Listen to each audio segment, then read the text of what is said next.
things are always working out for me. I like that. I had this experience just at lunch today where I experienced a vision of something I'd like to do. And it felt really good. Did you conjure it or did you receive it? I received it. I was sitting there. Sweet spot, huh? Yeah, I was in the sweet spot. And I guess I shouldn't, but I can conjure now all the excuses why that might not actually be my future. Yeah. But what I heard... Kill the sweet spot. What I heard just now was that actually I've already accomplished it. The joy was that moment of experiencing that vision for myself. Yes. That is a manifestation that is worth celebrating. And in the celebration, more will follow like it. And I don't actually ever have to get there because I enjoyed that moment. True, but you can't avoid getting there. That's the thing that's so interesting. And we like to say it this way: if you need to get there, you kill the sweet spot. But if you're enjoying the sweet spot, you can't help but get there. But if you need to get there, you kill the sweet spot. But if you hold the sweet spot, you can't help but get there. That interesting? Yeah. So you've talked about how we pick up some beliefs that don't serve us, how as we bump along our trail, we learn lessons from our parents, from other adults. Talk about how everything you want is because you think in the having of it, you'll feel better. And so when we're younger, we pick up some habits that now in retrospect as adults don't serve us, but at the time, they helped us to get through. Well, let us say something clear here. We want to say that every comparative experience does serve you, because in knowing what you don't want, you know what you do want. So let's say that everything does serve you in the clarification and in the choosing process.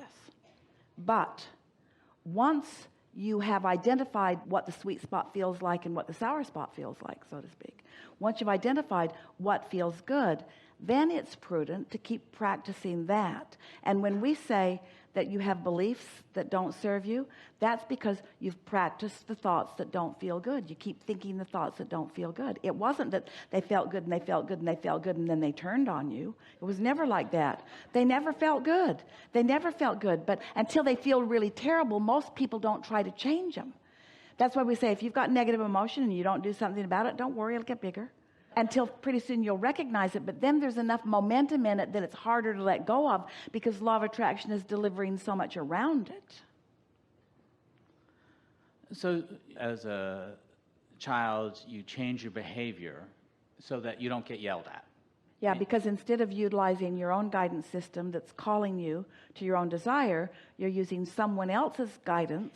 You're using your parents as guidance because they're trying to control the condition because they don't know, we love them very much, or care about your sweet spot. Yes. Your inner being does, but your parents care about the mess you made. Yes. And so you have this sort of misguidance that you learned from your parents. And so now and let's call it understandable misguidance, because your physical senses, it's easier to notice an angry or loving parent than it is to feel the emotion of your closing or widening of your gap. Of your own guidance. So again, it's that the reality is just so compelling. That's why now, all these years later, we're trying to get you to tune to your sweet spot instead of to your approval-seeking mode.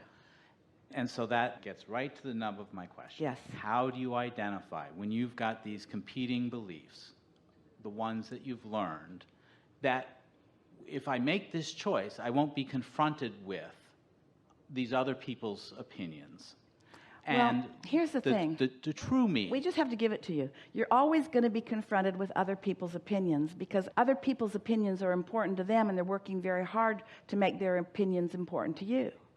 So you're always going to be confronted with other people's opinions. But once you've tasted the sweet spot and tasted the sweet spot and tasted the sweet spot, after a while, you'll be able to look at any of them and say, I prefer my sweet spot to your opinion, which is a nicer way of saying I don't give a rip what you want.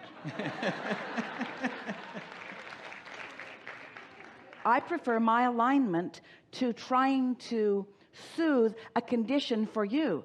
I do you a disservice. As I jump through hoops to find your approval, I'm actually teaching you the opposite of finding your own guidance. So you're always going to need to be in control of conditions and other people in order to be happy. You don't serve anybody by trying to be their sweet spot. Esther has been learning that big time in a whole avalanche of experiences where she didn't even realize how much she cared about the well-being of others and how much she was trying to be their path of least resistance to their happiness.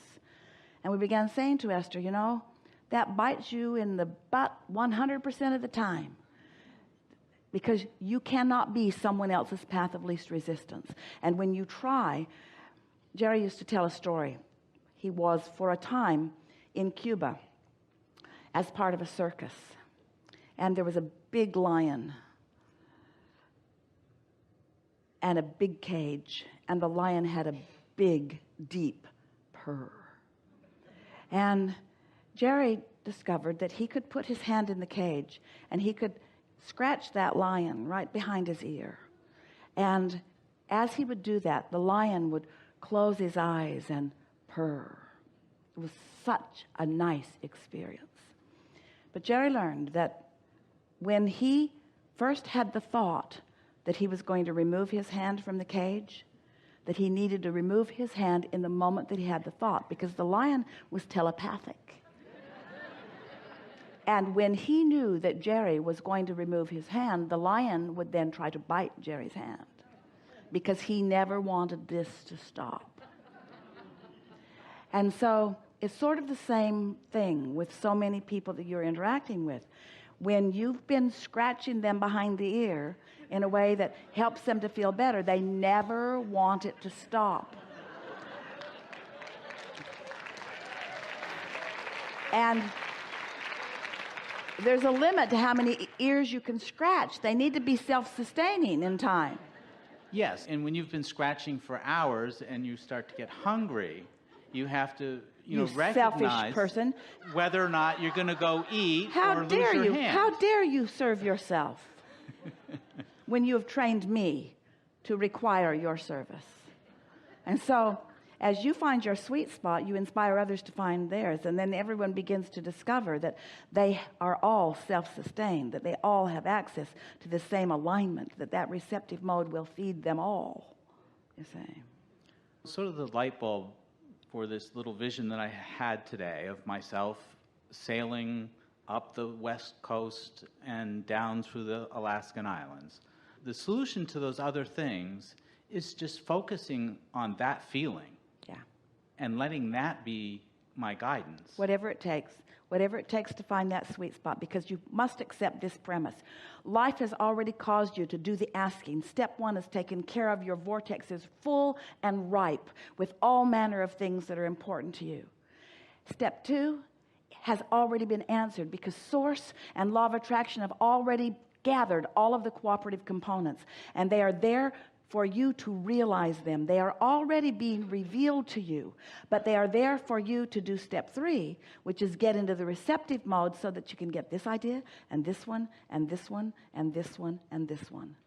That's what happily ever after is, you see. Never being angry with yourself to you, but they are there for you to do step three, which is get into the receptive mode so that you can get this idea and this one and this one and this one and this one. That's what happily ever after is, you see. Never being angry with yourself about where you stand.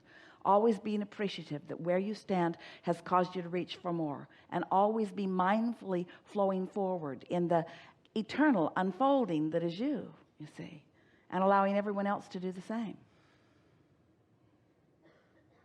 Really good, isn't it? Yeah, it is. And the other inspiration that came to me is simply that there's no better moment to be happy than now. Well, that's for sure true. But there's a lot more to that. This is the only moment to feel anything. Right. Because this is where you meet you.